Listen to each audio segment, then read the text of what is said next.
देखिए क्वेश्चन है एनसीईआरटी का इलेक्ट्रिक फील्ड चैप्टर का क्वेश्चन है आपका 1.13 एक्सरसाइज का। इस क्वेश्चन में बोला है कि आपको एक फिगर दिया हुआ है यहाँ पर। इस फिगर में आपके पास 3 चार्जेस हैं। पहला चार्ज है Q1, दूसरा चार्ज है Q2, तीसरा चार्ज है Q3 और तीनों चार्जेस हॉरिजेंटली इलेक्ट्रिक फील्ड में इंटर कर रहे हैं और तीनों चार्जेस के स्पीड हॉरिजेंटल स्पीड सेम है।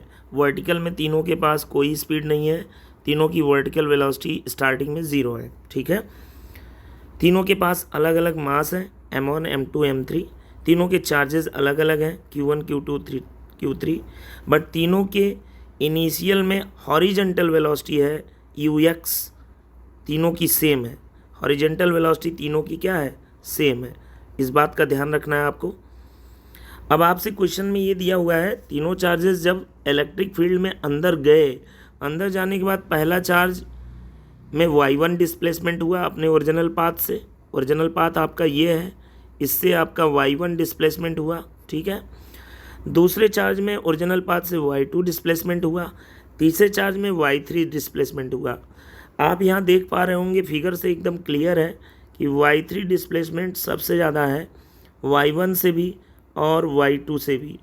ठीक है, सबसे कम डिस्प्लेसमेंट y2 का है। आपको इस फिगर में ये डिस्प्लेसमेंट देख के आपको बताना है, वर्टिकल डायरेक्शन में जो डिफ्लेक्शन हो रहा है यही इतना ही देख के बताना है कौन से चार्ज के लिए Q/m का रेशियो सबसे ज़्यादा है, हाईएस्ट है। Q/m का रेशियो बताना है। Which particle has highest charge to mass ratio, Q/m मतलब आपको Q/m किस चार्ज के लिए ज़्यादा आएगा। अगर Q में प्रत्येक चार्ज के Q में m से क्या करें, अगर Q में m से डिवाइड करें तो किसका ज़्यादा आएगा, सबसे ज़्यादा। तो ऐसे क्वेश्चन में और ये भी पूछा है तीनों चार्जेस के साइन तो साफ साफ झलक रहे हैं, क्योंकि पहला चार्ज जो है आपका पॉजिटिव प्लेट की ओर अट्रैक्ट हो रहा है, इसका मतलब पहला चार्ज निगेटिव है। दूसरा चार्ज आपका भी पॉजिटिव की ओर अट्रैक्ट हो रहा है, निगेटिव है। तीसरा चार्ज निगेटिव की ओर अट्रैक्ट हो रहा है, तो तीसरा पॉजिटिव चार्ज है। अब हम बात कर लेते हैं दूसरे क्वेश्चन की। पहला हो गया, दूसरे क्वेश्चन में पूछा Q/m किसका ज़्यादा होगा। उसके लिए पहले motion of charge in uniform electric field study कर लीजिए आप। मान लीजिए एक ही चार्ज है, सिंगल चार्ज आपके पास Q, उसका मास है m और वो हॉरिजेंटली इंटर कर रहा है, तो केवल उसके पास हॉरिजेंटल वेलोसिटी ux है, वर्टिकल वेलोसिटी 0 है। ठीक है, सेम सिचुएशन जैसे ऊपर था वही ए सिंगल चार्ज के लिए मैं कर रहा हूँ।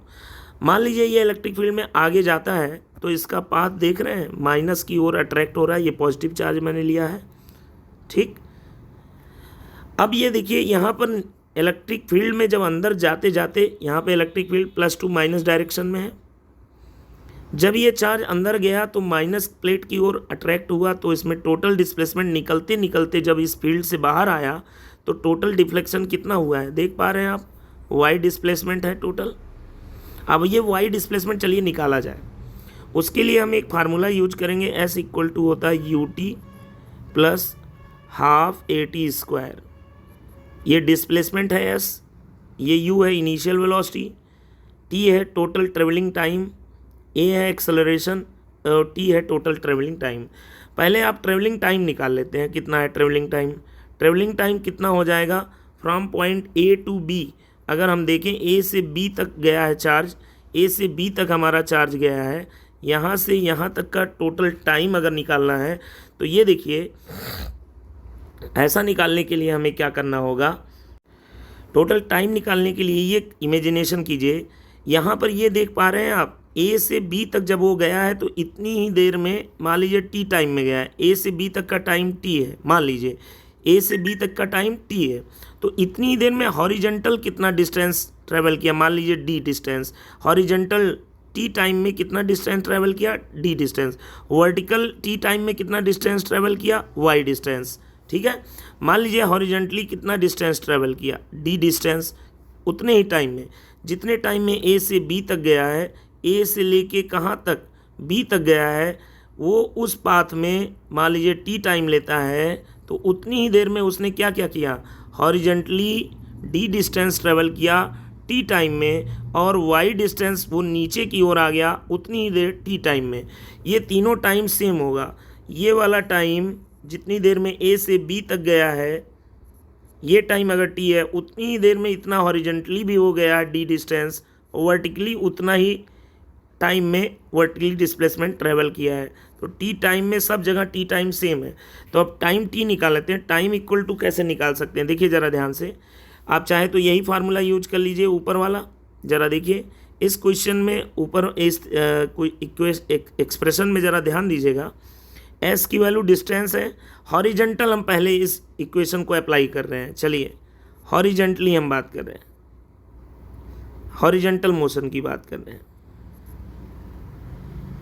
हॉरिजेंटल मोशन में एस हॉरिजेंटल डिस्प्लेसमेंट कितना है डी, हॉरिजेंटल वेलोसिटी कितनी है यू एक्स, हॉरिजेंटल टाइम कितना है टी प्लस हाफ। हॉरिजेंटल में कोई फोर्स नहीं लग रहा होगा क्योंकि इलेक्ट्रिक फील्ड वर्टिकल डायरेक्शन में ही क्यों फोर्स लगा रही है।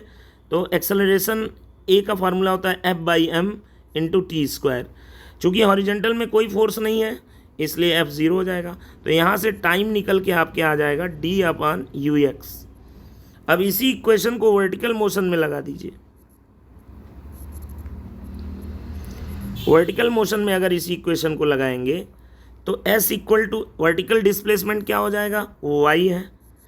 वर्टिकल वेलोसिटी इनिशियल में क्या था, इनिशियल U मतलब वर्टिकल इनिशियल वेलोसिटी सब वर्टिकल में कर रहे हैं। ये वर्टिकल S भी, U भी, A भी सारा वर्टिकल में। तो वर्टिकल में इनिशियल वेलोसिटी U कितना है, 0 दिया है UY। देखिए यहाँ पे देखिए, ठीक है, into time t plus half. Vertical में एक्सेलरेशन, वर्टिकल में एक्सेलरेशन मतलब फोर्स बाई मास वर्टिकल में, इनटू टी स्क्वायर। चलिए देखिए ज़रा, y equal to half. Vertical में फोर्स किसी चार्ज पे कितना लगेगा इलेक्ट्रिक फील्ड में, इलेक्ट्रिक फील्ड में किसी भी चार्ज पे लगने वाला फोर्स F इक्वल टू क्या होता है, QE होता है। तो F के जगह पर QE हम डाल देंगे अपान M इंटू टी की वैल्यू ऊपर से आई हुई है D/UX, ये यहाँ रख देंगे। अब इसको t का स्क्वायर है तो ये हो गया। अब ज़रा यहाँ से देख पा रहे होंगे आप, Q/M हमें निकालना है, ये कितना आ रहा है, ज़रा Q/M की वैल्यू बताइए। Q/M की वैल्यू साफ साफ दिख रही है, 2y into UX square upon E into small d square. ठीक है, अब ये फार्मूला हम Q/M का ऊपर इस्तेमाल करेंगे, ऊपर इस्तेमाल करेंगे यहाँ पर। आइए ज़रा ध्यान से देखिए, आप ये देख पा रहे हैं जो ये तीनों चार्जेस हैं ऊपर, इन तीनों चार्जेस को ज़रा गौर से देखिए। तीनों चार्जेस के लिए E सेम है, ठीक है। तीनों चार्जन का हॉरिजेंटल डिस्प्लेसमेंट D सेम है, ठीक है। तीनों चार्जेस का हॉरिजेंटल डिस्प्लेसमेंट सभी का सेम है ना, हॉरिजेंटल डिस्प्लेसमेंट क्या है, सभी का सेम है, D। तो आप D भी सेम मान सकते हैं। तीनों चार्जेस का हॉरिजेंटल वेलोसिटी UX सेम है, ठीक। तीनों चार्जेस के लिए 2 सेम है, क्या नहीं सेम है, Y, केवल Y डिफरेंट है सबका। जिस चार्ज का Y जो है सबसे ज़्यादा होगा उसका Q/M भी कैलकुलेशन अगर आप यहाँ राइट साइड से करेंगे सबसे ज़्यादा आएगा। तो यानी Y जिसका ज़्यादा होगा, हाई होगा, उसका Q/M भी सबसे ज़्यादा होगा। तो इस हिसाब से आप देख पा रहे हैं चार्ज 3 का Y सबसे ज़्यादा है तो चार्ज 3 का Q/M सबसे ज़्यादा होगा। Charge 3 will have highest Q/M ratio. उम्मीद है ये आपको समझ में आ गया होगा। कृपया वीडियो को लाइक और सब्सक्राइब करें ताकि नेक्स्ट क्वेश्चन हम आपके लिए लाते रहें। थैंक यू, धन्यवाद।